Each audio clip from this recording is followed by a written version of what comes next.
Good morning. It's day number 10 of Fearless Living Boot Camp, and I have to say I'm really excited. Getting into sticking with this up to 10 days is already a feat, and it means that we've gone through the affirmations one full time, and we are on our way. So my experience in my other programs like this is that there can be some falling off, but I want to encourage you to stick with it, to reach out if you need some help, if you find that your confidence is waning or you're making other things a priority. Don't hesitate to reach out to me either by email or you can reach me on Facebook, and do your best.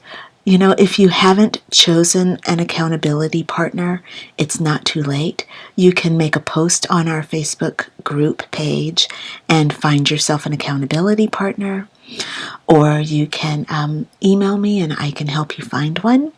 But our Facebook page is the resource for finding accountability partners. And you know, with your accountability partner, you can check in every day, or you can just check in every couple of days. It doesn't have to be any kind of set thing. Sometimes you just need to talk when you're feeling like you can't go on, or you know, maybe you've skipped a day and you're like, I don't know what to do. I feel like I failed because I'm a perfectionist and I didn't do 25 days straight. You know, we have all sorts of rules in our minds that that limit us and shame us and guilt us and make us not want to go on. So I just want to encourage you to release those ideas and get some help to help you move on. One of the things that's been coming up for me as I've been exploring myself, you know, and these affirmations is that fear is an issue of authority. And if you've worked with me before, then you'll know that I have big issues with authority. And it's not just about having an authority that's external to myself. For me, the authority comes in as my own inner authority. And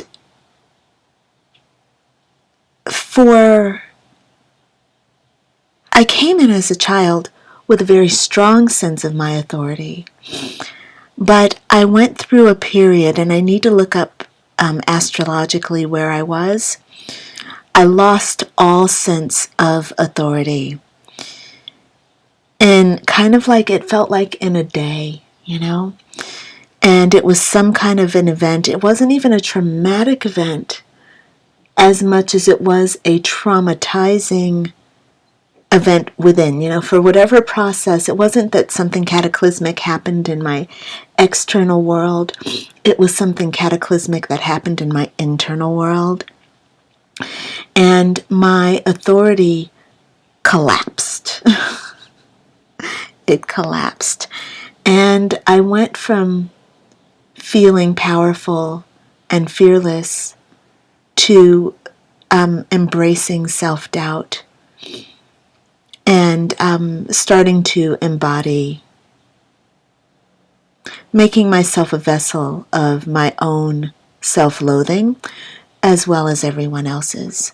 So that's a pretty powerful statement and a pretty powerful awareness that I just came to in this moment. So I'll need to do some work on that after this video. I'll go out on my morning walk and work that through. But the idea of your own authority or being in your own authority is one of the great opportunities that we have as divinity expressing itself on earth. Now, there are some of us who come in knowing our authority and living our lives in our authoritative power throughout our lifetimes, expressing our authority, learning to wield our authority in a way that is helpful for the human race, or sometimes wielding our authority in a way that is completely and utterly tragic for the human race.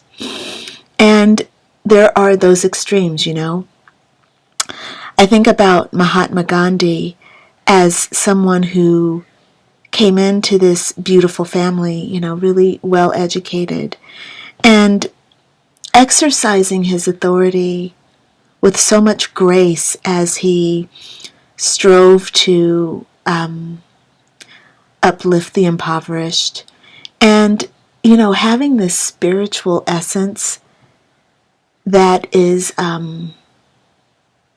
what seems like a very kind individual, but yet very, very focused on his work and what was important for him and how he wanted to change the world. And then I think of the many tyrants. Right now I'm thinking about African tyrants, and how in some countries in Africa there's just this rise of a single person to power, and then an oppression, an oppression of the spirits that they've been given the power to lead, and they are oppressing. And it's bringing me back to these thoughts of my own home, and how I was born with an oppressive figure in my home. But that oppression serves me because I, as a soul, wrote my own astrology chart, and I wrote into my astrology chart an oppressive figure in my home. So coming back to this idea of what it means to be an authority figure, my ego, that person that tells me what it means to be right, how I want to live my life, this egoic figure has become an authority in my own life. This idea of what it means to be a good person, what it means to even just, how I want to do my work. Instead of allowing the natural authority, which is my natural essence, which is my natural God self, to express itself fully, this egoic figure has become an authority in my life, telling me that I have to follow a line of behaviors, and things have to go according to its mind, as opposed to going to the natural flow of my higher mind. My higher mind is free from judgments, it's free from restrictions, it's free from limitations. My higher mind works and says, hey, you could have a baby and you don't have a uterus. Oh, the lower mind says, no, that's not correct. That's not scientifically proven. How could you do that? Blah, blah, blah. And the higher mind, so where the lower mind will create resistance in the body and resistance in my mind to an idea that feels unscientific, inappropriate, the higher mind allows myself to flow in spite of scientific evidence that shows contrary. And this is where we get to choose which authoritative figure we want to invite more powerfully into our lives. Do we want to invite the restricted figure, or do we want to invite the open, childlike, not childish, but childlike, creative, room for anything to happen, room for miracles to happen? Do we want to invite in that authoritative figure and listen to that authoritative figure? Or do we want to listen to the petty tyrant, the one for myself, I call my ego the petty tyrant, because the petty tyrant wants to control everything. The petty tyrant wants to label everything. The petty tyrant wants to have the world unfold according to its understanding of the world. The higher mind is perfectly fine with all the rules, and it still holds space for the miracle. It still holds space for a new science to come forth. It holds space for quantum science and beyond. Really fascinating. So that's just a little bit of an awakening that I'm having right here and right now. So let me get on to affirmation number 10, stillness. Before I reach for comfort outside of myself, I consciously choose to still my mind, calm my anxiety, and take 3 deep breaths before I move on. I am aware, know, and understand that anxiety, worry, and compulsive behaviors are symptoms of dis-ease, and I treat dis-ease at the root. I am fully connected to my higher power at all times, and my knowledge, awareness, and understanding of this calms my mind, relaxes my body, and soothes my spirit. I let go, and I let God, fearless in the face of vulnerability. I am that I am. This is a really powerful affirmation because it's basically saying that our power, our source of fearlessness, comes from within. So we don't use the alarm system on the house as the source of fearlessness, as our source of comfort and security. We don't use money as the source of our comfort and our security. We don't use drugs as the source of our comfort and security. We don't use food or other compulsive behaviors such as sex, drinking, or whatever we use. You examine yourself to see what you use. Huh? We don't use those as our source. We use our source of light and our source of connection as the thing that makes us fearless.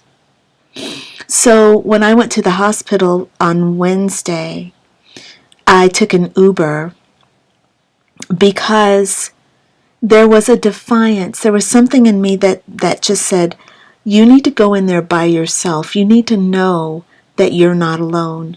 And I had a lot of friends who were like, hey, do you need me to take you to the hospital? I'll be there with you. And it wasn't that I wanted to reject my friends or deny my friends. It was that this lower mind needed to take a back seat to my connection. So through all my visits, through all this whole procedure, prior to, leading up to, it was always about me knowing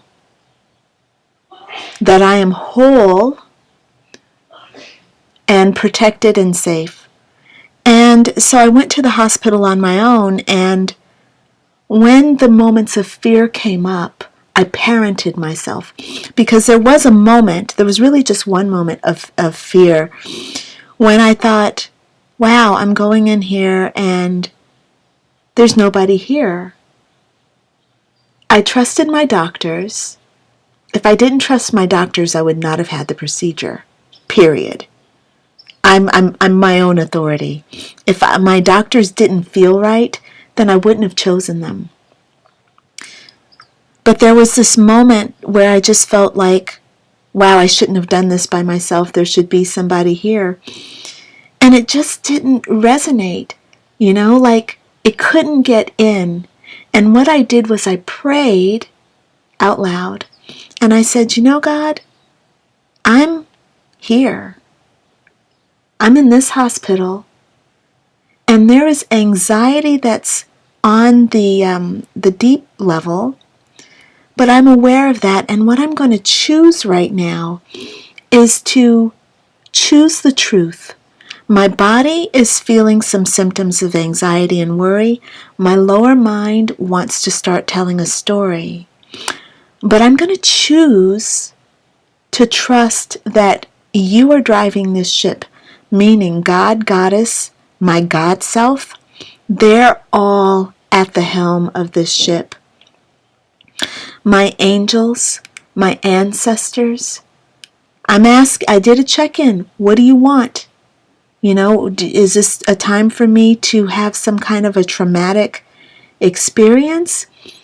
Or is this a time for me to come into my power and express my power in the world in a life-affirming way? And the answer I got was, you choose. What do you want? And I said, I choose affirmation. I've already lived a life of negation. I want affirmation. I choose affirmation. And I went in and they gave me the anesthesia. And the last words on my lips that I remember were, I'm so thankful for this process. I desire, these weren't the exact words, but it was something like, I'm thankful for this process. And what I was feeling was, I desire to be very present in my awakening. That's what it felt like. And when I woke up from the anesthesia, I woke up praying. I saw the ceiling, and my mouth was moving and saying, I am here. I'm safe, I'm alive, I am free. And I remember coming into my body feeling freedom. I could feel the absence of the fibroids, but I could feel the presence of my creative space, my uterus. My creative space was still there, even though the organ, the uterus, was gone. And I felt so much freedom in that, so much expansion. That's what I came into. So choosing to listen to the authoritative mind, knowing that I have a choice at any given time for the lower mind or the higher mind, is vital for living a life of fearlessness. And this affirmation, this number 10 affirmation, I treat dis-ease at the root, means that the root cause of dis-ease is the feeling of disconnection. And our feelings of disconnection take on different forms. Sometimes it's the form of fibroids, sometimes it's the form of cancer, sometimes it's the form of asthma, sometimes it's the form of blindness. Yeah? These are all disconnections from our higher source. Now, that's a different conversation that I'm going to be having at some point. I've got a lot of videos to make, right? A lot of classes to teach. But for right now, going back to our affirmation, I treat dis-ease at the root. The symptom or the way that the dis-ease shows up in our life is a clue to how your soul wants to express itself in the world. That's not something to be afraid of. That's something to embrace, like Sherlock Holmes embraces his clues. You pull out your magnifying glass and you go within. Yeah? So instead of perseverating and getting afraid of the dis-ease, instead of being afraid of the anxiety, instead of being afraid of the compulsive disorder, instead we go inside with our magnifying glass and we say, let's get still. Look, I'm not this compulsive disorder. Eating that bag of chips is not going to help me. I am not an anxious person. I'm a divine being of God who's using anxiety to help me express my God self. I don't have to treat this anxiety first by being fearful and pulling away from my power. Instead, I take this anxiety and I use it as a tool of my own God self. It's my lasso, right? If I'm Wonder Woman, my golden lasso. And I find what this anxiety means for me. When you go back and you do the work, you do the shadow work, you do the inner child work, you sit in stillness, you will find that there is actually a purpose and a start and a finish for these disorders.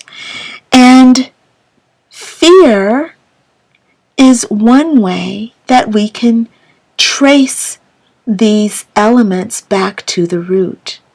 And that's what this affirmation means for me. Understanding that any dis-ease, and I'm saying dis-ease, I'm not saying disease, I'm saying dis-ease, because we need to stop looking at disease as disease and look at it as dis-ease. Look at it as not something that has a life in and of itself, not as something that's attacking us, but something instead that is serving us, which makes it very helpful so that we can live in full gratitude. Thank you for these fibroids. Thank you for this experience. I'm God having a human experience. Therefore, I get to use these fibroids. I get to use this compulsive behavior. I get to use this anxiety as an opportunity to go more deeply into the God experience. How does it help me? Now that I'm done with that experience, how do I get rid of it? Right? It goes away once you get to the root cause. You treat disease at the root. Yeah? I was someone who people could say was born with an anxiety disorder. I started really suffering anxiety at a very early age. I was on medication, I did away with the medication by working at the root and understanding where my source of power is. We can do that with all of our diseases. I'm not saying that when they show up in the physical form, in the form of cancer and fibroids, that it's easy to do. But, I'm not saying that it's easy to get rid of it, but you can still do your work in spite of the disease showing up in your physical body. Don't let your lower mind get in there and tell you, well, the cancer has to be cut out. That's the solution. Let the cancer be cut out, but still do your homework. Do your work to go within. That's the courageous individual's path. You go in and you look at your shadow and you find the path of disconnection, and you allow yourself to walk the dark and hard path. And at the same time, you get treatment for your body. You get your uterus removed if you have to. Or if you had a small fibroid, you could just maybe treat that laparoscopically or whatever it is, whatever the path is for you. If it's a small fibroid, maybe it's something that your mind is able to make your body overcome and the fibroid goes away, Why not keep the higher mind's space of the miracle, yeah? Occupy that space. Don't let yourself be consumed with doubts and how things have to go by the lower mind. Save space for miracles. Okay, I'm going all over the place. I'm fully connected to my higher power at all times, and my knowledge, awareness, and understanding of this calms my mind, relaxes my body, and soothes my spirit. That's stillness. I would love for everyone to, 3 times a day, take 1 minute of stillness, right? It can be in the morning, but that's your meditative time. Don't let it be in the morning. Let it be in the middle of your day. Like when you get to work and it's 10 o'clock a.m. and the pressure is on. Take a moment of stillness. Nice deep breath.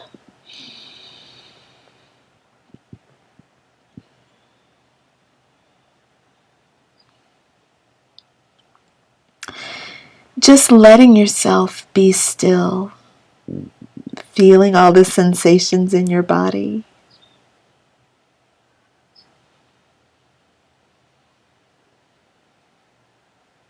Just listening to your body.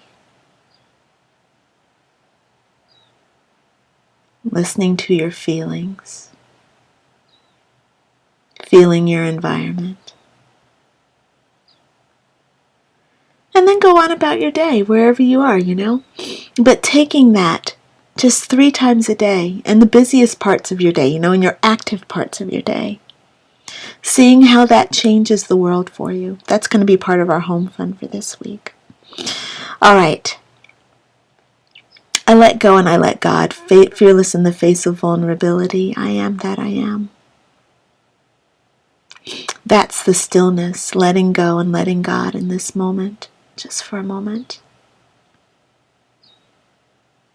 You'll find in that space of peace that there's fearlessness because there's no mind telling you that there's something to be afraid of. All right, I think that's enough for me for right now. I want to next week start making my videos more concise, so I'm going to do that. I'm going to work on that. We'll see how it goes. I always say that and then I end up not doing it. All right, friends. So, signing off, wishing you courage in the face of fearlessness, or in the face of fear. Courage in the face of fear. And trust in the face of everything. All right, friends. Bye for now.